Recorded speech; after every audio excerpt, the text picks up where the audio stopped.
പെട്ടെന്ന് കോടീശ്വരനാകാൻ എന്തു വേണം? ലോട്ടറി അടിക്കണമെന്നായിരിക്കും നിങ്ങളുടെ മറുപടി. പക്ഷേ 1 കോടി രൂപ ലോട്ടറി അടിച്ചിട്ടും അത് കയ്യിൽ നിന്ന് വഴുതിപ്പോയ ഒരാളെയാണ് ഇന്ന് നമ്മൾ കാണാൻ പോകുന്നത്.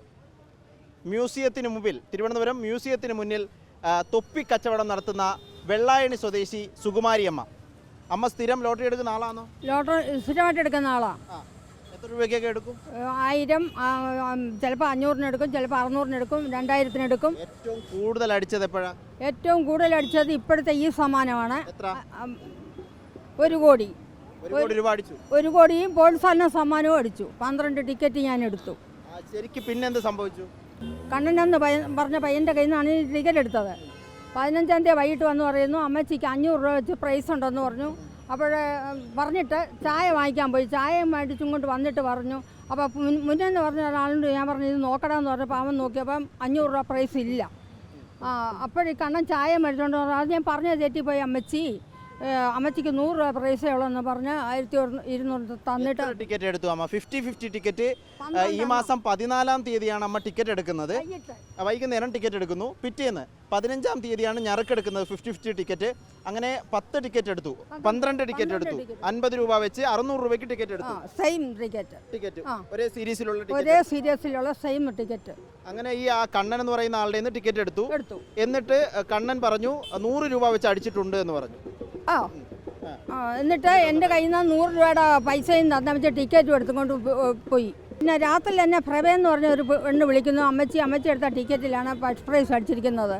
അപ്പോൾ ആ കുട്ടി എങ്ങനെ അറിഞ്ഞെന്ന് ചോദിച്ചാൽ അവൾ ഈ ടിക്കറ്റ് അവനോട് ചോദിച്ചപ്പോൾ അമ്മച്ചിക്ക് കൊടുക്കാനായി ടിക്കറ്റ് എന്നും പറഞ്ഞ് അവിടെ അവൾക്ക് കൊടുക്കാതായി ഇവിടെ കൊണ്ടുവന്ന് ഞാൻ ഈ ഡബിൾ നമ്പരേ എടുക്കുകയുള്ളൂ കൂടുതലും. അതാണ് എനിക്ക് ഉറപ്പ്. എൻ്റെ ടിക്കറ്റായത്. അങ്ങനെ പ്രഭ പറഞ്ഞപ്പോൾ മനസ്സിലായി ഈ 1 കോടി രൂപ കണ്ണൻ കൊണ്ടുപോയി. പ്രഭ സംസാരിക്കാൻ വേണമെങ്കിൽ ഞാൻ താഴെ കടയിൽ നിന്ന് പൈസയും മേടിച്ചിട്ട് താഴെ സൈഡ് വഴി പോകുമ്പോൾ ഇവ ഇങ്ങോട്ട് വരുന്നുണ്ട്, കണ്ണൻ വരുന്നുണ്ട്. ആ സമയത്ത് ഞാൻ ഒരു ടിക്കറ്റ് ചോദിച്ചപ്പോൾ അത് അമ്മച്ചിക്കുള്ളതാണ്, എനിക്കുള്ള നിനക്ക് തരൂല, മാറെന്നും പറഞ്ഞ് എന്നെ മാറ്റി. അപ്പം ഞാൻ കണ്ടു. കണ്ടതുകൊണ്ടാണ് ഞാൻ ചോദിച്ചത്. എനിക്കിഷ്ടപ്പെട്ടു ആ നമ്പർ. അങ്ങനെ ചോദിച്ചപ്പോൾ തന്നില്ല, കൊണ്ടുപോയി.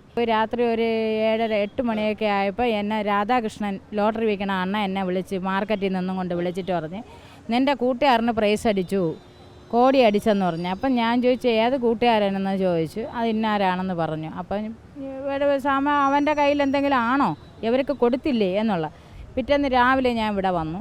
8:30 ആയപ്പോൾ ഇവിടെ വന്നിട്ട് ഞാൻ വന്നപ്പോൾ ഇവിടെ തൂത്ത് വാരിക്കൊണ്ടെങ്കിൽ ഞാൻ ചോദിച്ചപ്പോഴാണ് ഈ കള്ളി വിളിച്ചത്. അതെ 1 കോടി രൂപ കിട്ടിയാലും ഒരു കമ്മീഷൻ കണ്ണന് കിട്ടേണ്ടതാ. കണ്ണന് 10 ലക്ഷം രൂപ കിട്ടും. അവന് നമ്മൾ ആരും കൊടുക്കണ്ട. 10 ലക്ഷം രൂപ കമ്മീഷനുണ്ട്. DC പൈസയുണ്ട്. ഇപ്പോൾ കണ്ണനെ മ്യൂസിയം പോലീസ് അറസ്റ്റ് ചെയ്തിട്ടുണ്ട്. പിന്നീട് റിമാൻഡിലേക്കും വിട്ടു. റിമാൻഡ് ചെയ്തു. ഈ കണ്ണൻ്റെ കയ്യിൽ ഇങ്ങനെയൊക്കെ സംഭവം നടന്നു എന്ന കാര്യം പോലീസ് അതൊരു റിപ്പോർട്ടാക്കി ലോട്ടറി വകുപ്പിന് കൊടുക്കാനുള്ള നീക്കമാണ് ഇപ്പോൾ നടക്കുന്നത്. അങ്ങനെയൊക്കെ വന്നാലും ഈ ഇടപാടുകളൊക്കെ കഴിഞ്ഞ് നിയമ നടപടികളൊക്കെ കഴിഞ്ഞ് ഈ പണം അമ്മയുടെ കയ്യിൽ കിട്ടുകയും സ്വന്തം ഒരു വീടുണ്ടാക്കി പുതിയ ജീവിതത്തിലേക്ക് പോവുകയാണ് അമ്മയുടെ സ്വപ്നം. ആ സ്വപ്നം നടക്കട്ടെ എന്ന് നമ്മളും ആശംസിക്കുന്നു. ക്യാമറമാൻ വിഷ്ണു പ്രസാദിനൊപ്പം reporter Adil Palode, in reporter, Thiruvananthapuram.